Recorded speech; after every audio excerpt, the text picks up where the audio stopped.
Hello, I am Jyotirvid Pavan Kumar. In this video, I would like to talk about Buddha and Buddhism. Long time ago in India, there was a king, mighty king, and he had a son named Siddhartha, Gautama. In this video, I will call him Gautama. He was king's only son, so he was overprotected. The king didn't want him to go outside the palace and see sorrows and sufferings of this world. But somehow Gautama, because he was curious to see life outside the palace, he went outside and he saw a dead person being carried for cremation. He saw a diseased person. He saw an old person. So he came to know the realities of life, that disease is there, anybody can fall ill, old age is bound to come, and death is certain. So he became very sorrowful. When he returned to the palace, he couldn't enjoy any luxury. He couldn't enjoy his food. He couldn't talk to other people because nobody understood him. He had burning desire to know the truth. What is the truth? What is this life meant for?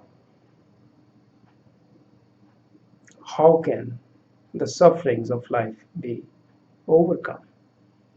So he left the palace.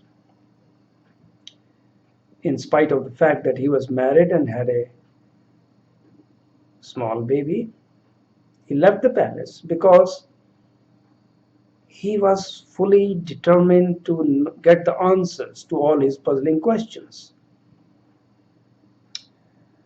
So he roamed about. He went to different places in search of knowledge. For about 5-6 years he roamed about.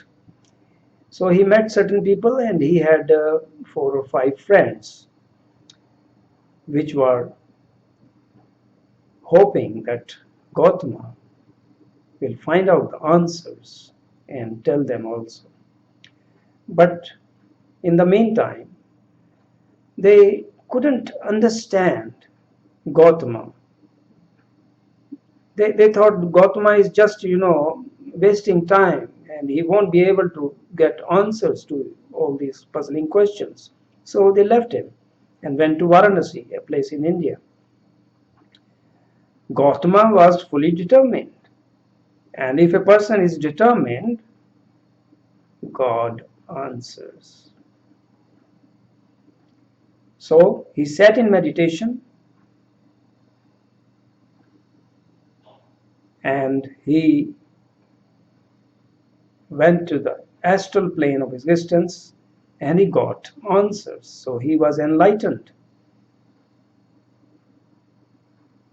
Then he was eager to meet his earlier friends who had left him. So he straight away went to Varanasi. In Varanasi, when his previous friends saw him, they said, "Oh, Gautama is coming. Let us not talk to him. He is just he has wasted so much time and we don't think he has got any answers. Let us avoid him." But when Gautama came near them, Gautama had now an aura of enlightenment. So his friends couldn't resist him. They sat with him and they inquired, "Gautama, have you found the answers to all your puzzling questions? Let us know."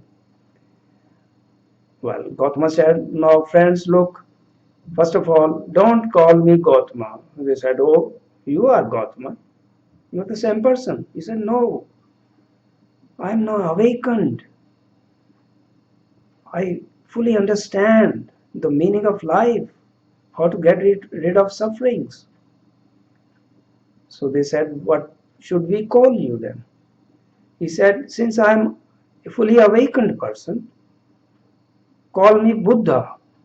In Sanskrit, the word buddhi stands for intelligence. and only a spiritually awakened person can use his intelligence in the right way. So call me Buddha. So they called him Buddha. But they said, first of all, let us know, what have you found? He said, listen carefully.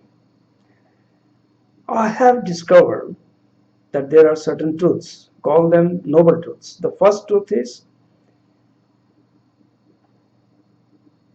everything in this world, every situation, every object has the possibility of causing suffering. It is wrong to say that this world is full of suffering. You can get away from suffering, but everything carries possibility of suffering. For example, you like your food, it is tasty, but if you overeat it, you will suffer. So similarly, everything, every situation in life has the possibility of causing suffering. The second truth, second noble truth, it is our craving, unfulfilled desires. They never end. They cause suffering. The third truth, if you get rid of some cravings, unwanted desires, you can get rid of suffering. You can overcome suffering.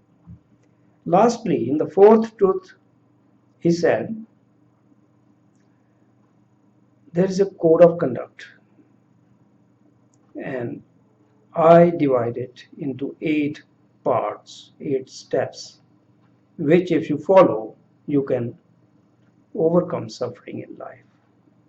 So the first one is having right viewpoint. You need to know who you are. False values are to be given up. Some people, they think they are something very great. They read a book and they think they have knowledge. So be what you are. So have the right viewpoint about yourself. Then the right aspirations. Everybody wants to achieve something in life. But I have personally met some people who are confused always. They don't know what they want from life. So you should be clear what you want from your life, what you want to achieve. Then the right speech. Speech is very important. I've seen on the YouTube certain comments given by certain people on certain videos. They use very filthy language. No, that is not right. Your speech should be polite and pleasant and shouldn't harm others through your speech. So have right speech. Then the right behavior. Don't tell lies. Don't steal things. Do with others as you want them to do unto you. Then comes a right livelihood. If you are doing a business through which you harm other people, you are dealing in drugs, for example, you are dealing in poisons, you are selling something which can harm people, and that is not the right way of earning money. So your livelihood should be right. Then comes the right efforts. You cannot make haste if you want to develop, if you want to evolve. So you have to understand that things take time. You cannot achieve something overnight. So your efforts should be constant, regular, but at the pace which you can maintain. Then comes right mindfulness. Your thoughts, you need to control your thoughts. Your thoughts will become your actions one day. So keep good thoughts.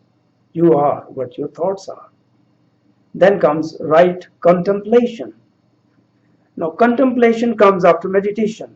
In meditation you can go to the superconscious state and get intuitive knowledge. So after meditation, sit in contemplation and Just contemplate on the things you have received through meditation. This will develop intuition. So then you will be able to take important decisions in life intuitively, which will be the right decisions for you. So if you follow this eightfold path, then you can get rid of suffering. Buddhism is not a religion. Many people think it is a religion. It is way of conduct, way of living, art of living, how to live life in the right way to overcome suffering and have prosperity and happiness. I hope you like this video. Thank you for watching.